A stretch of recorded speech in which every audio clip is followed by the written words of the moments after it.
Good morning and welcome to 2025. So we'll get started in about a minute or so. We'll give everybody a little bit of time to get ready to join us.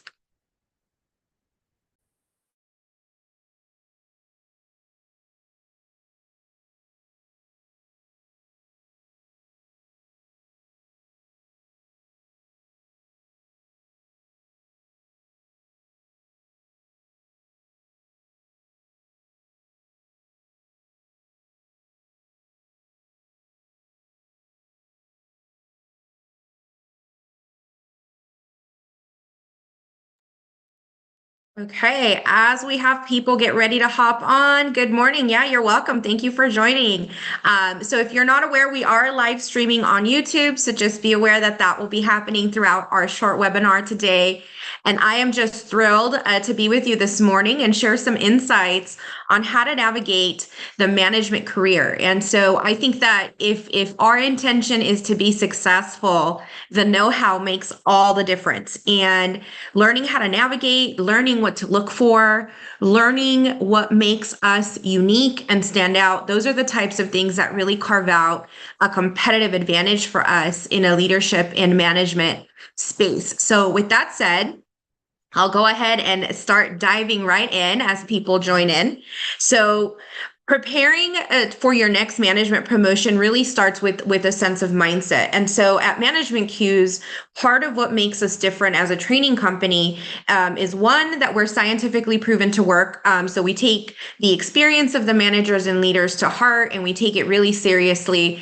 And we also want to make sure that what we're doing and what we're putting out there actually works. So we test everything through our neuroengineers and neuroscientist partners. And so that's a unique thing to bring to the table, because what we're saying, what we're doing is actually rendering results. So that's a little bit about Management Cues. And with that said, let's go ahead and start diving in. So, like I mentioned, we really put forth cutting edge training methodology, and we focus on performance training and benchmarking as we're training, which makes us uniquely stand out in the corporate training space. And we do this because as I was navigating the career ladder, I really felt like there was a gap in understanding between all of the managers that I met, that I led, and that I partnered with. And so that's where Management Cues was born. So today we are going to be focusing in on how to navigate this career path, how to make it work for you, and how to curve the perception of a promotion or an opportunity so that either you don't get missed or you don't miss the opportunity, which both things happen in the workforce. And in my experience and observation, they happen quite frequently. Honestly, it breaks my heart when I see people miss opportunities, or when they get missed or bypassed due to a lack of self-awareness. So we're going to talk today about identifying the management opportunity. We're going to talk about being results oriented if management or leadership is really where your heart and passion is, or even curiosity. If it starts with curiosity, that's great. Everything should start with curiosity, in my opinion. We're going to talk about key skills that really need to be honed in on and have to be strengthened if you're looking to succeed in management and leadership. We're going to talk about the significance of understanding company goals behind your success and aligning those areas and what that really means. We're going to talk about growth mindset and relationship building and why that's relevant to your next promotion or next level up opportunity.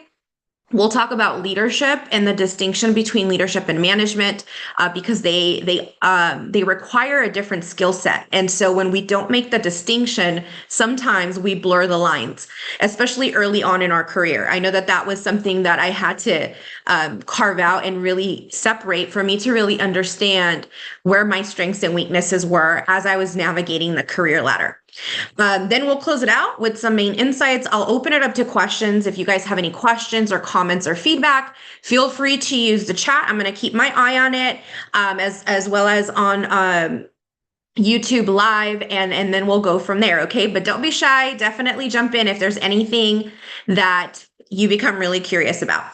So from the first standpoint that you have to kind of bring focus around is understanding that a management promotion should not just be financially driven. So it should not be just about getting that next raise.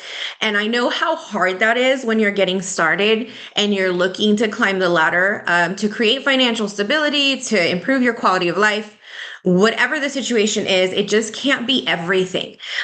Because when that happens, you end up on a path that isn't really serving you and it gets old really fast.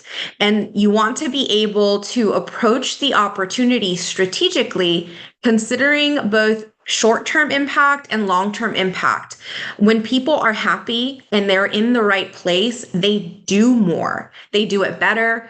They have more heart. The outcomes are significantly different. And so for those reasons, how we start thinking about the opportunity is where you should invest some time in. So it's essential to have a clear understanding of the expectations of management. As I've worked with young managers, and trained them and developed them, it's become apparent that a lot of the times the managers weren't aware of everything that the management or leadership function required of them. And so that can be very overwhelming. It could also set you up to fail. And so doing the due diligence ahead of time really allows you to shift your mindset and be mentally and emotionally prepared, because management and leadership involves developing others. It involves conflict resolution. It involves having conversations that nobody else wants to have and could be really difficult. It understands dealing with areas of compliance and liability. And so it's that promotion, that financial gain is definitely not the focus in what's going to render your success at the end of the day.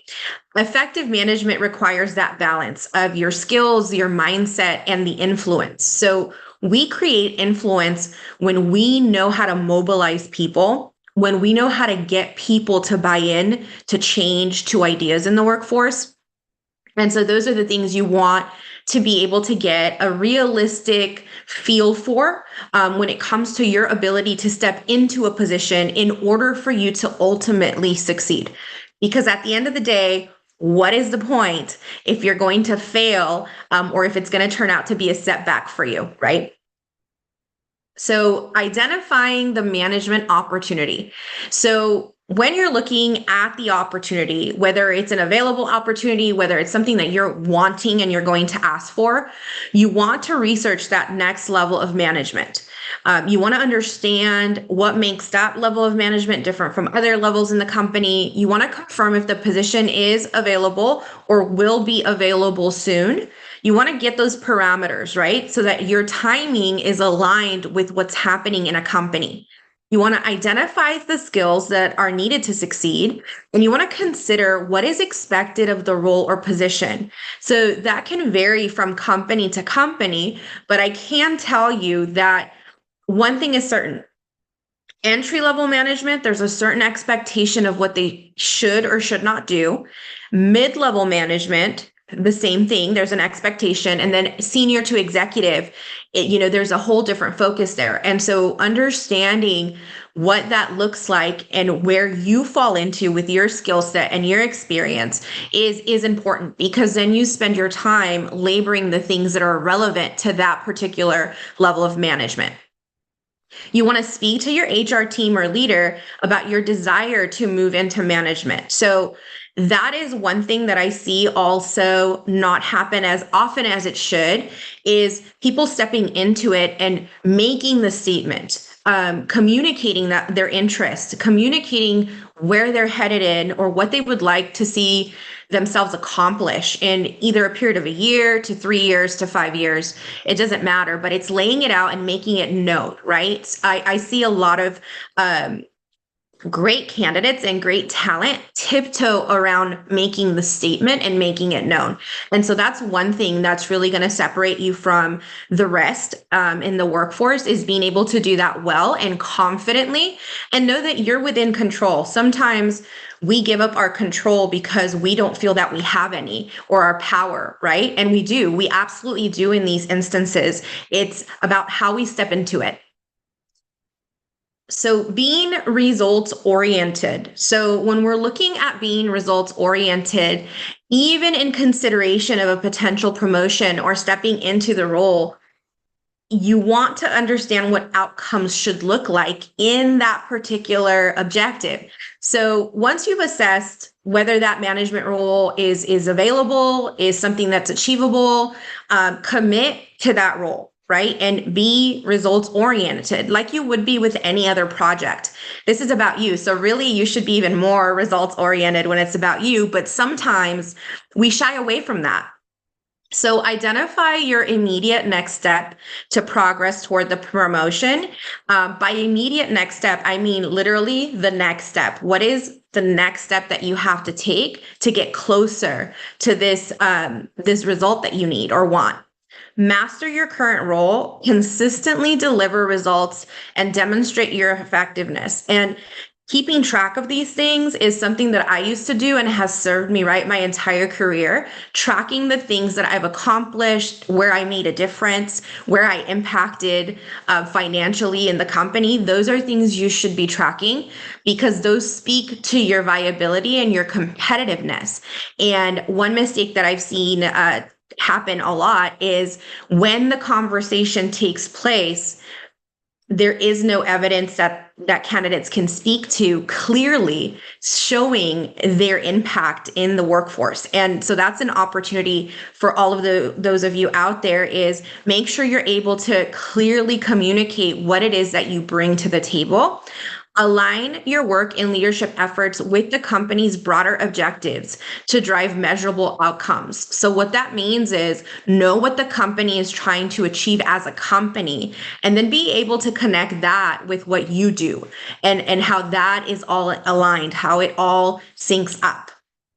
Track and highlight your accomplishments. Like I mentioned, this to me is an opportunity gap, and we tend to be more project based when it comes to things that aren't personal, things that we're assigned or work tasks that we take on in the workplace. But the reality is that our own promotion, our own success can be managed as a project too.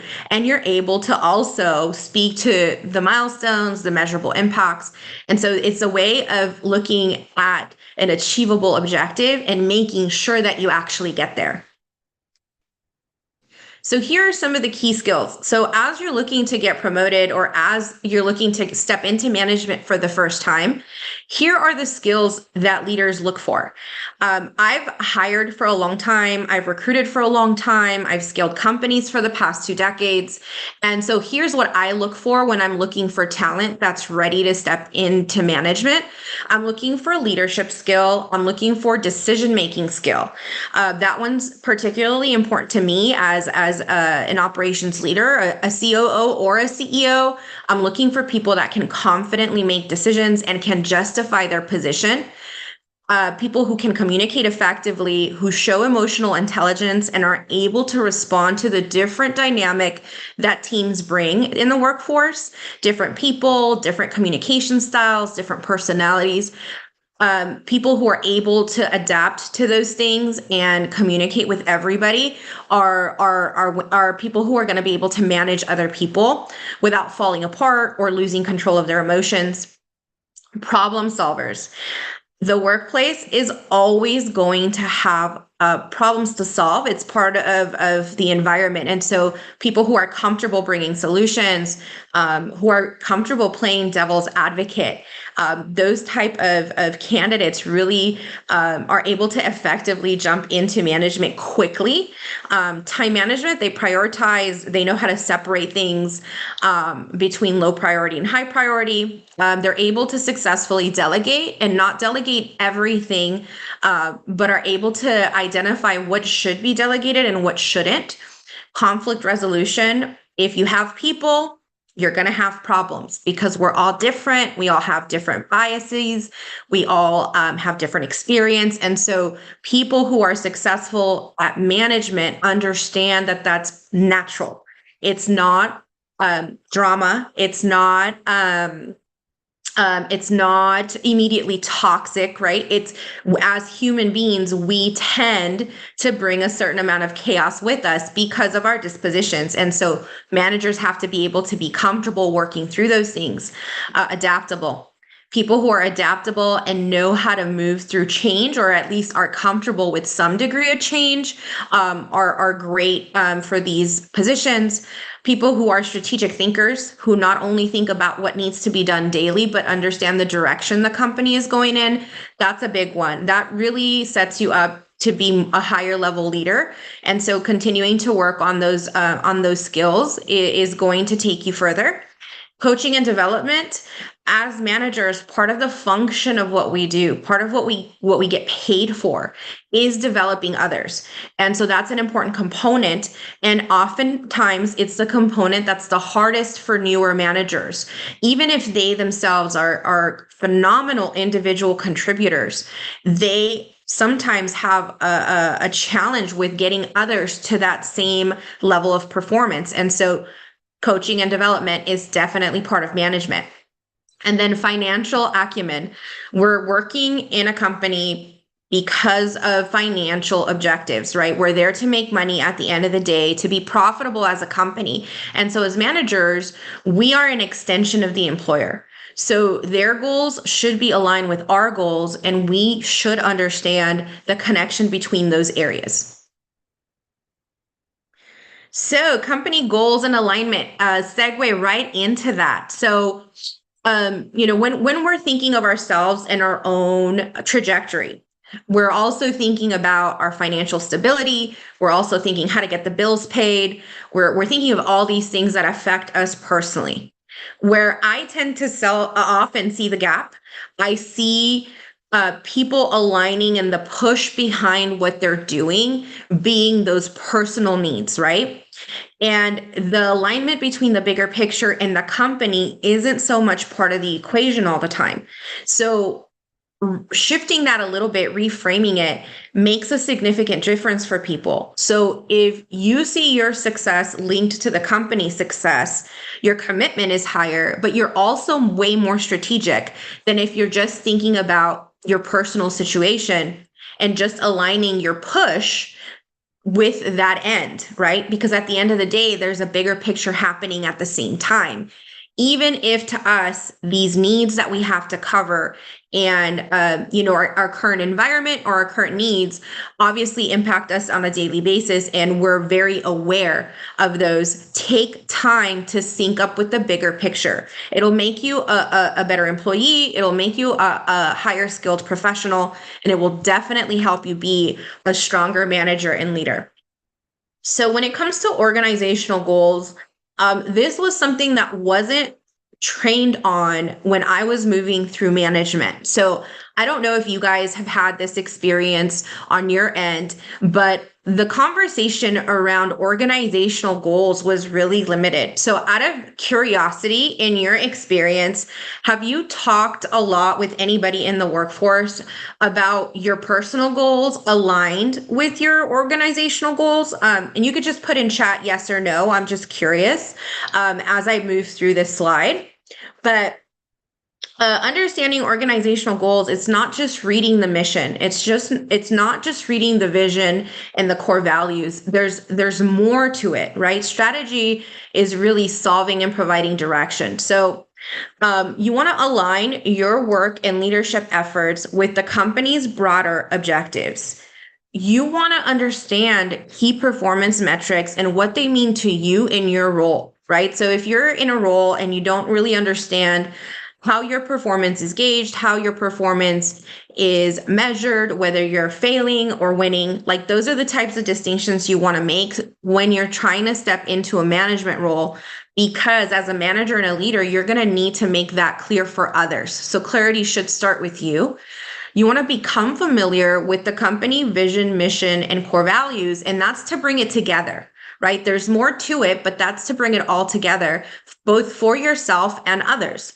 You want to contribute meaningfully to the company's vision. So you should be able to list the reasons that's important, but also What are you doing that aligns with that? And if you can't clearly answer that question, it's an opportunity to develop some depth and strategy around it. And you want to think about how organizational goals sync up with your personal and professional goals. You want to make that connection. And I suggest writing it out, because once you put it on paper, you can really see whether you have a connection or not, or whether it's something you need to do a little bit more work around.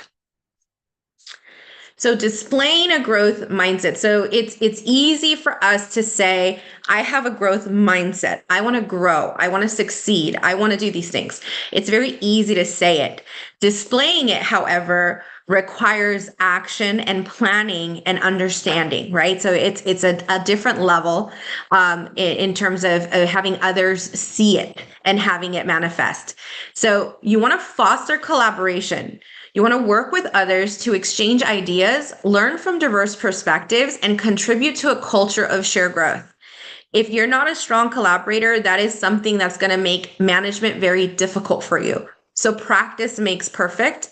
Display resilience. So you want to remain focused and positive during difficult situations. And this can be hard, right? If you have strong opinions, if you're a dominant communicator, a dominant style communicator, this can be a challenge for you. It's practice, right? It's practicing being resilient in difficult situations and showcasing that you do have that growth mindset versus just saying it. You want to set personal and professional goals, and regularly review these. I have asked people that have worked with me and for me, or that I've worked with throughout my career, and I've asked them, what are your personal goals? What are your professional goals? And oftentimes they can't list them, and they'll say, I don't know. So if you're stepping into leadership, stepping into management, the goal conversation only increases, because people are looking for people who get what the end objective is and are committed. And commitment only happens when you know what you want. So if you don't have those things defined, start by looking and listing the things that you want from a personal perspective and the things that you want from a professional goal perspective, because it definitely continues to be part of the conversation and should become more sophisticated as you navigate the career ladder. You want to champion innovation.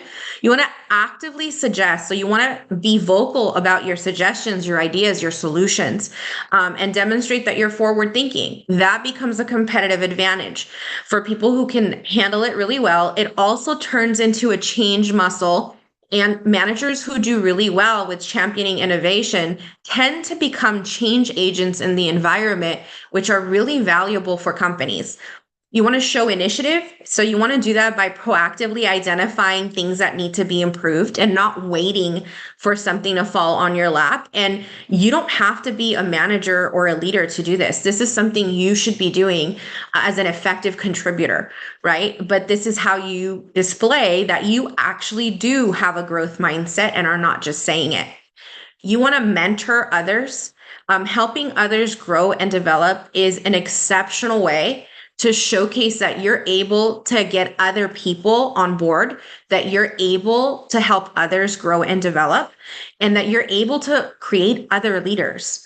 Effective managers and leaders don't just stay the only leader in the group. They're able to develop and help guide other managers and other leaders.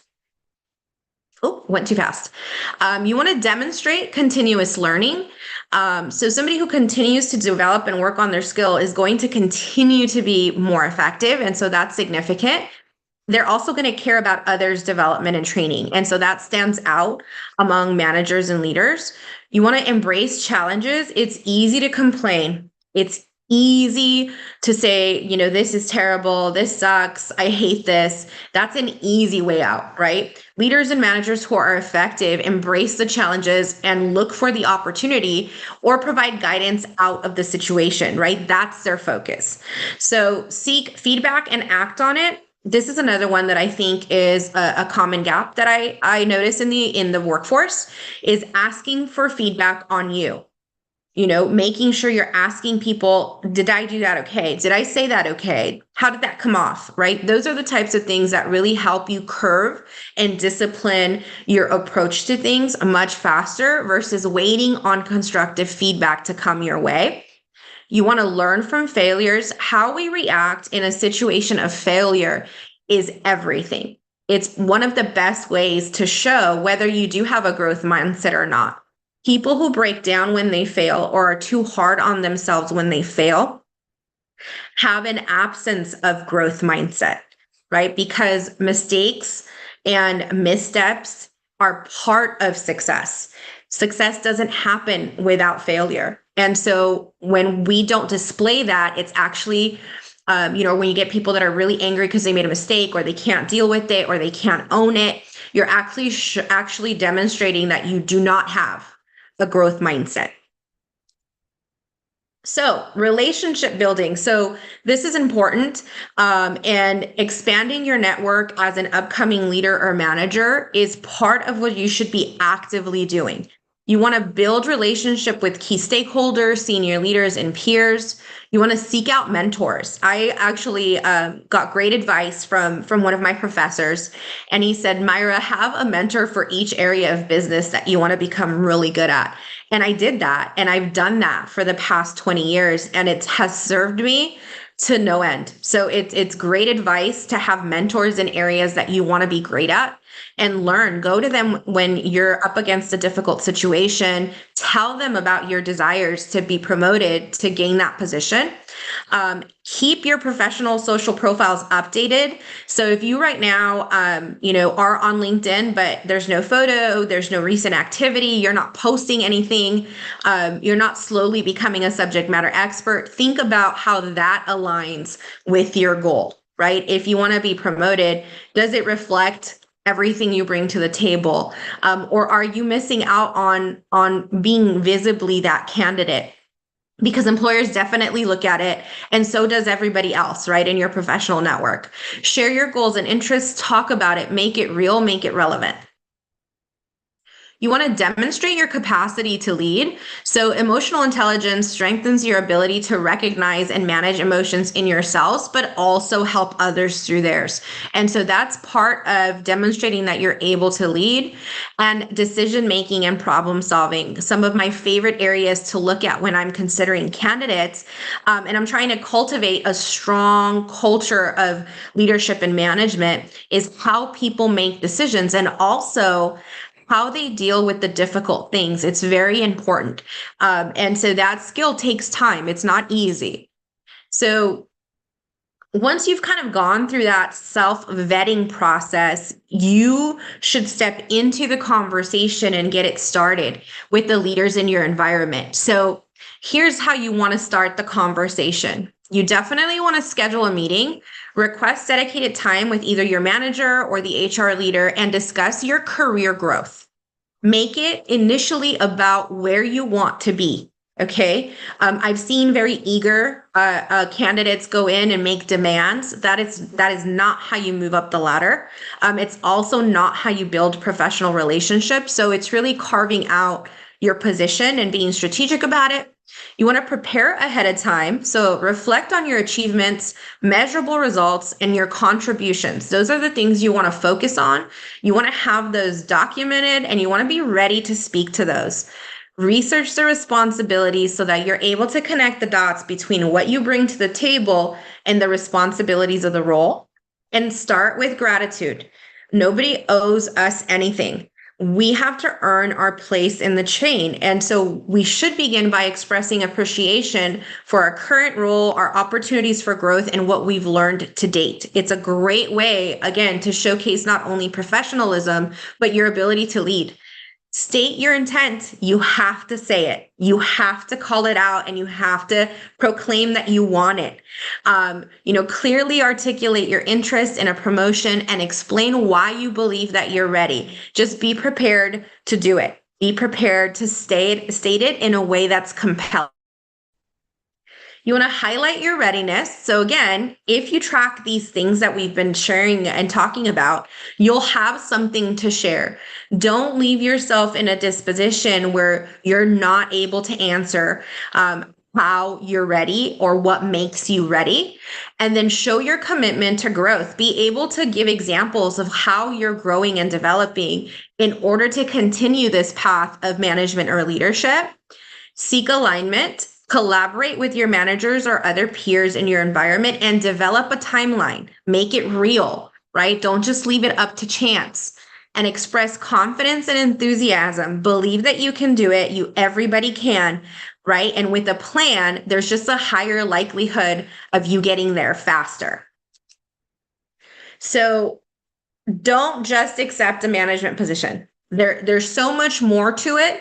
As you can tell in this very brief webinar, there's so many considerations. The more aligned you are with the promotion or the role of management and leadership that you want, the higher the likelihood is going to be that you're going to do well in that role. And that's what you want. You want to do well and continue to do better in order to change, what it is that you want to change. So here are our key takeaways right on time. Stepping into management is about more than just a financial boost. It's an opportunity to grow and lead. Gaining clarity on your personal goals and career trajectory is essential to meeting and exceeding expectations. So you want to get a really good feel of what that looks like. Climbing the career ladder happens more effectively with a strategic approach. Don't leave it up to chance. Understand your own strengths and weaknesses. We all have them, right? Just be clearer on what yours look like so that you know where to spend your time and how to speak to them. Be prepared to advocate for yourself by asking for the opportunity and confidently going through your qualifications, and make sure you're able to list why you're qualified.